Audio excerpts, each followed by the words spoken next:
May amount po, Mr. Chair, from what I understand, starting 20,000 to 1 million. But I'm not familiar sa mga bracketing po, Mr. Chair.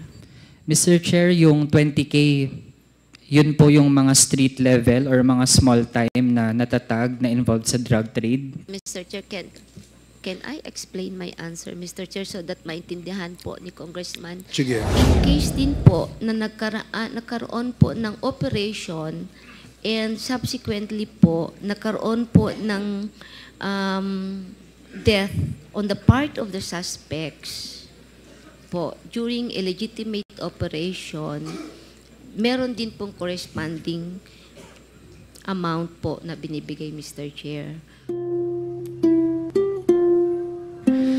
Mr. Chair, sa affidavit ni Colonel Garma, binanggit niya na siya ay dating pinatawag ni former President Rodrigo Duterte.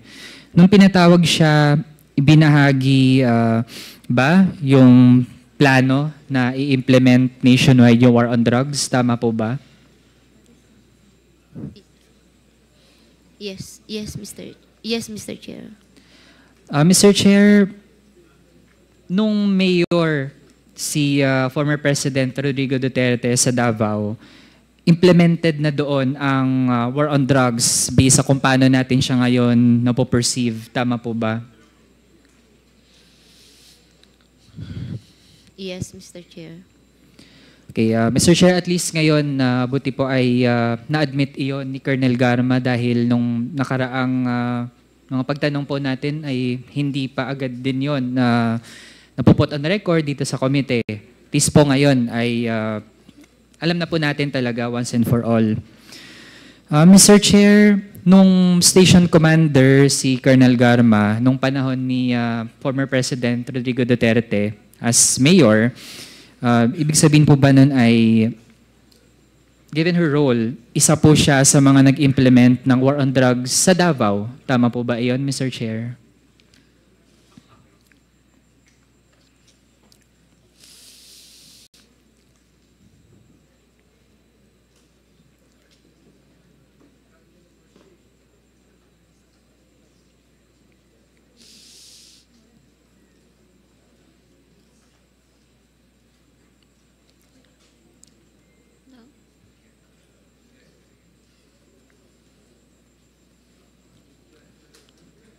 Paki-clarify mo lang yung question. Yeah, Mr. Chair, ang tanong ko po dahil naging station commander po si Colonel Garma noong Davao Mayor si Rodrigo Duterte. So ibig sabihin po nun, given her role ay isa po siya sa mga nag-implement ng war on drugs sa Davao. Yes, Mr. Chair. Mr. Chair, nag-implement po siya nun dahil kasama po siya dun sa mga na-mention kanina from NUPL, yung Davao Boys and Girls. Tama po ba, Mr. Chair? Mr. Chair, can I explain my answer, Mr. Chair, so that maintindihan po ni Congressman? Sige. Yes, Mr. Chair. Pakilapit lang po yung microphone Yes, sa inyong bibig. This is how it works actually.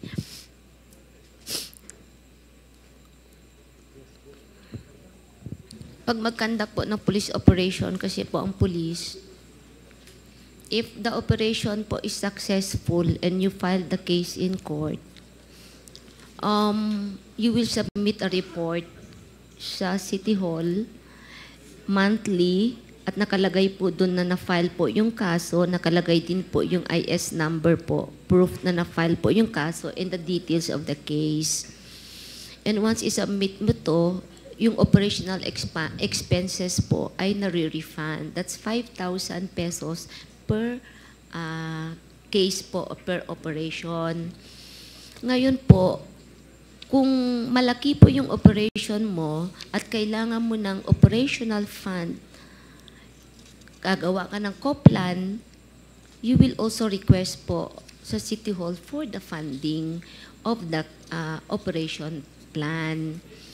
Now, in case din po na nagkaroon po ng operation and subsequently po nagkaroon po ng death on the part of the suspects po during a legitimate operation, meron din pong corresponding amount po na binibigay, Mr. Chair. So that is how it works po. So, Mr. Chair, ibig sabihin ay totoo ngang merong Davao Boys and Girls na nagpatupad ng war on drugs. To confirm, Mr. Chair, tama po. Na yun yung mode of operations as described. Tama po ba? Yun yung kinakonduct, yun yung ginagawa nitong Davao Boys and Girls. Ganun po yung sistema po ng how you will refund yung operational expenses. Kung ano po yung tawag nila at ano po yung ipinangalan, ay for me, it's not relevant as long as yung process on how the funds are being provided po, yun po yung ine-explain ko lang po. If that is how po ang pag-perceive, that's how it is politically described po, then that's it po. Okay, Mr. Chair, dun sa reward system, kasi nasa affidavit din po, na nire-refund ang operational expenses, tapos may funding din para sa planned operations, ito yung co-plan, tapos may reward din kapag napatay yung suspect. Tama po ba, Mr. Chair? Yes po, Your Honor. Mr. Chair, may nakuha po kasi tayong impormasyon, although nung mga nakaraan ay parang haka-haka lang siya, pero ngayon na nag-hold tayo na investigations ay nakakakuha po tayo ng mga sources na pagdating po dun sa reward system ay kapag ang napatay ay isang pusher, yun yung tinatawag na level 1, tapos 50,000 ang reward. Mako-confirm po ba yun ni Colonel Garma, Mr. Chair? Mr. Chair, I am not so familiar po sa specific amounts. But true, there is a amount po per level. I think Colonel Leonardo can explain po kung ano yung specific amount. Kapag baka magkamali po akong sasabihin na 50 nga o 100 o 1 million yun. But there is a corresponding amount per level, Mr. Chair. Sige. Mr. Chair, sa information na nakuha natin ay merong 4 na levels. Yung level 1 ay 50K para sa pusher. Kung napatay ay pusher. Kung big time pusher naman ay yun yung level 2, 100K. Tapos kung narco-cops, narco-politicians, or protectors ay 300 to 500K. Tapos kapag trader, manufacturer, chemist, yung mga ninja cops, or mga financiers, yun yung level 4, 1 million yung reward kapag napatay sila. Familiar po ba iyon kay Colonel Garma? Yung ganong leveling and amounts? May amount po, Mr. Chair, from what I understand, starting 20,000 to 1 million. But I'm not familiar sa mga bracketing po, Mr. Chair. Mr. Chair, yung 20K, yun po yung mga street level or mga small time na natatag na involved sa drug trade. Tama po ba? Most likely kasi yun po yung pinakamaliit na amount as far as that's I know, Mr. Chair. And to compare, Mr. Chair, yung mga napatay dun sa Davao Penal Colony ay dahil ang kanilang task di umano dun sa drug trade ay yung pagiging mga chemist. Kaya kapag ganun, level 4 sila. Kaya naging 1 million per head yung presyo, kumbaga, or yung reward para sa pagpatay sa kanila. Tas dahil 3 sila, kaya 3 million. Tama po ba, Mr. Chair? Hindi ko po alam, Mr. Chair, hindi ko nakita kung magkano kung talagang mayroon pong na-classify sila kung anong level, ay hindi ko po nakita kasi. Pero you can confirm na yung pinakamataas ay 1 million. As far as I know, Mr. Chair.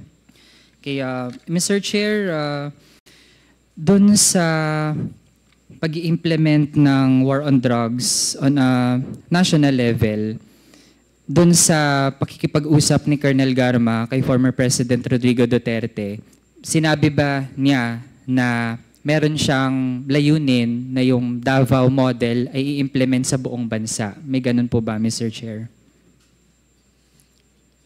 Yes, Mr. Chair. And Mr. Chair, doon sa ganitong plano ay on loop po doon ang incumbent senator na si Bongo. Tama po ba? Mr. Chair, I didn't get the question. Kindly repeat po, Your Honor. Mr. Chair, doon sa plano na itong Davao model ay implement siya sa buong bansa, based sa naging affidavit, gusto nating ma-confirm na mayroong papel din dito si Senator Bongo. Tama po ba?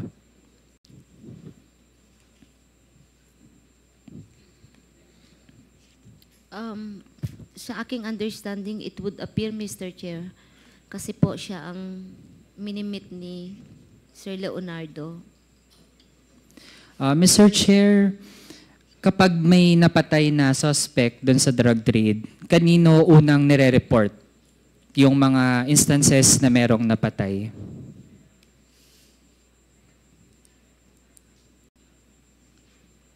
Sa ground kasi may gagawa ka ng report, Mr. Chair, spot report. And then, meron pong phone number na na-disseminate sa lahat po ng RD, PD, Chief of Police, kung saan po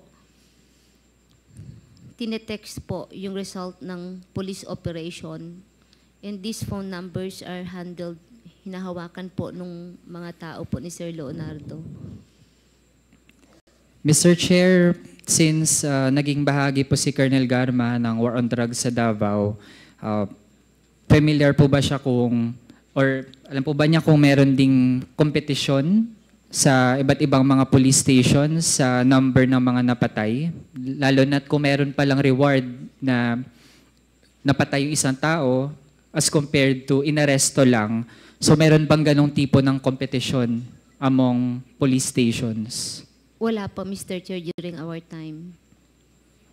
Mr. Chair, pagdating naman sa kung paano na-incentivize yung mga iba't ibang police stations or police officers, ano po yung mga pamantayan dati para masabi na ang isang police station ay effective sa pag-conduct niya ng war on drugs? Meron kasing, sa amin nung sa Davao kasi po, it depends po kasi sa station na hinahawakan mo kasi naka-profile na po yan kung anong classification po ng drugs, kung infested po ba ng drugs yung mga barangay. So meron na pong projection po. Kasi meron po kami noong tinatawag na yung may baseline po kasi kami na naka-establish during that time.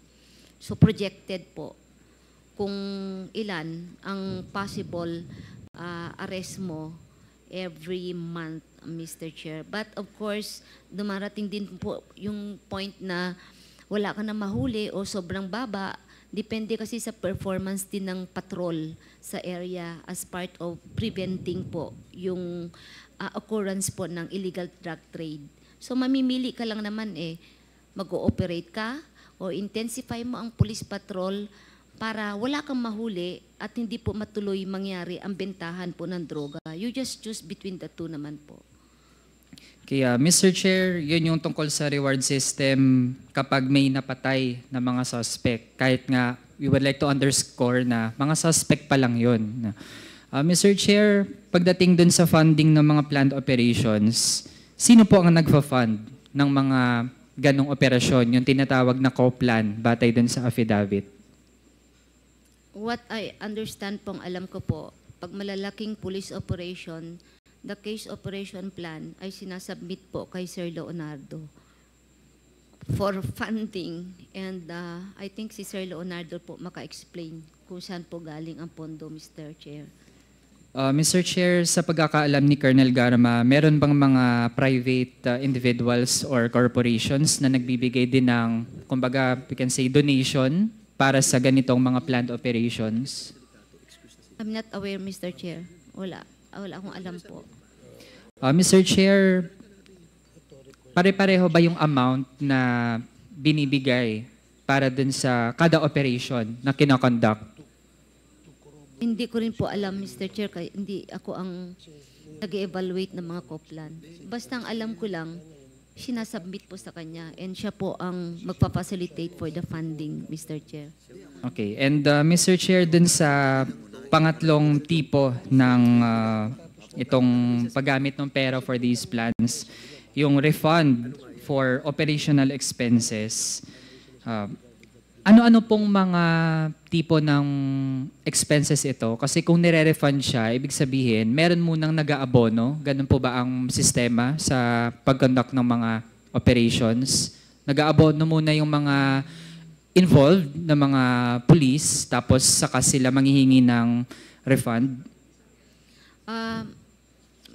I will explain further, Mr. Chair. Yung real McCoy kasi sa ground, Mr. Chair.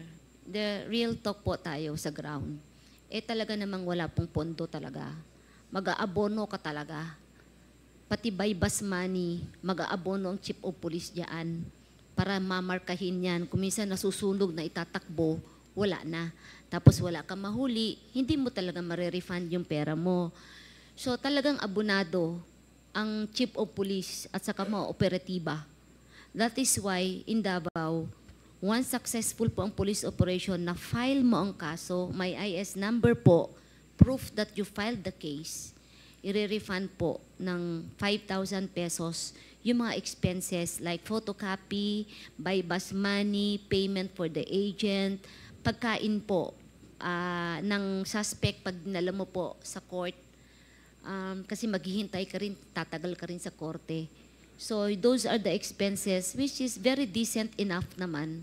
Just enough para lang maibalik at ma-refund po yung mga personal expenses na nagastos po ng chief of police o ng mga operatiba during police operation, Mr. Chair. Mr. Chair, dun sa mga nagpapa-refund for operational expenses, saan o kanino kinukuha yung mga pang-refund na mga amounts? Are we referring to the national scope, Mr. Chair? My question lang, or Davao? Sa Davao, Davao Mr. Chair. noon. We have to submit the after activity report sa City Hall po. And then may pipirmahan kang voucher na marerefund yung lahat ng expenses. How about nung naging national na or nationwide na yung scale ng implementation ng war on drugs? Kanino din kinukuha yung refund? Lahat po ay kay Colonel Leonardo, Mr. Chair. Okay.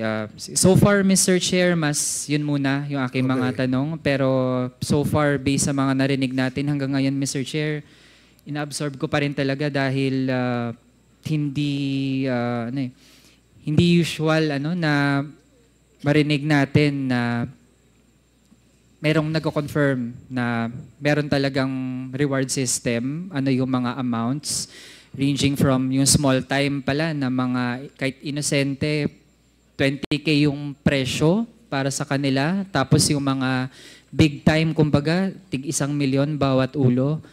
And from Davao ay naging massive ito hanggang sa buong bansa.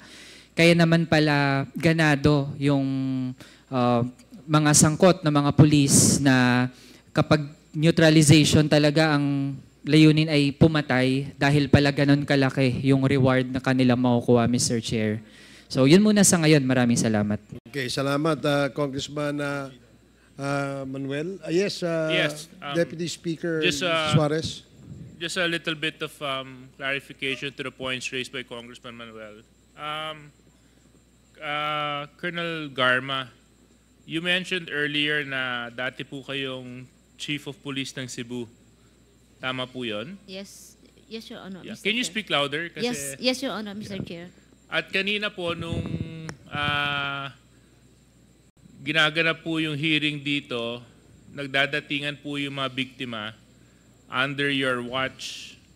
And a lot of these victims actually flew in from Cebu.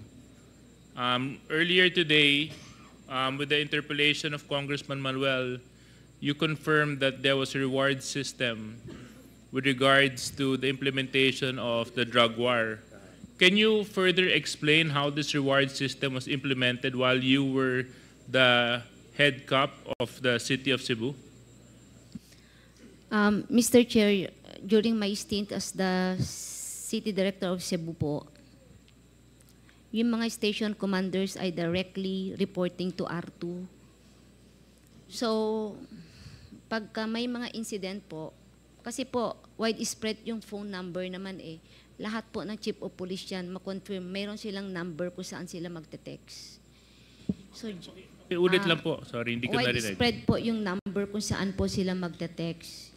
During my time po, wala po nagte-text sa akin para ibato ko kay Sir Leonardo para bayaran. Hindi po ganun ang setup sa Cebu. The chief of police would directly report sa R2 po. Alam niyo po, Mr. Chair, during the drug war, sometimes po may mga nababypass din ng mga commanders. Kasi po, ang control is either direct control ng RD or direct control ng R2 or ng mga special units o task force. And sometimes, hindi naman yung territorial police po ang may project nun. Tumatawid po. Yes, thank you for sharing that, Colonel Garma. But I think it's a little bit hard for me to accept that statement because you're the chief of police of Cebu. Cebu being a highly urbanized city, usually yung mga regional directors will actually respect, and I'm sure some of the police officers would confirm this with regards to how you supervise, manage the affairs of the PNP in that area. So again, just to Can I explain, Mr. Chair? yes, okay, please. As far as my role po doon, sir, I make sure lang po na ma-investigate in case na may mga ganong incident. Napaprocess ang crime scene, and then kung ayaw po ng biktima na kami mag-imbestiga, ay inaalaw po namin yung NBI to take cognizance. Ganun po yung setup. As to yung pong, kung may mga incident like namatay, I never, hindi ako ang hanggang spot report lang po nakakarating. O sige. Dagdag lang doon sa tanong with the indulgence of Congressman Suarez. Yung, sino nagde-determine kung sino magiging provincial director, chief of police, at saka yung mga community precinct commanders? Sino nagde-determine nun?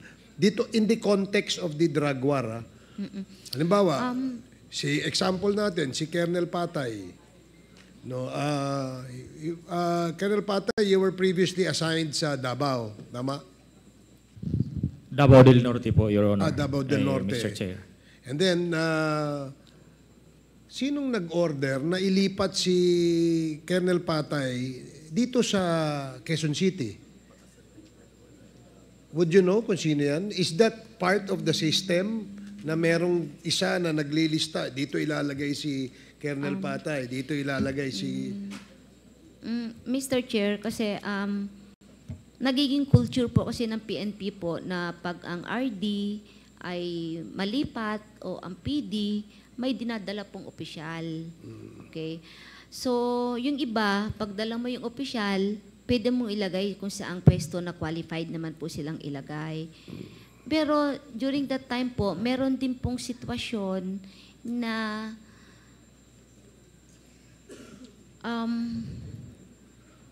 some would volunteer. That they volunteer? Yeah. So merong nagbo-volunteer? Nagbo-volunteer, which is I think naman po is nagagrant kung minsan because they would say that they can deliver. And what can they deliver? Ano yung bakit, Mga projects po sa area, sa war on drugs be po. specific para lang for our education kasi hindi naman namin naintindihan. Yung sinabi mong project, ano yun? Example po, Mr. Chair, alimbawa lang po, like,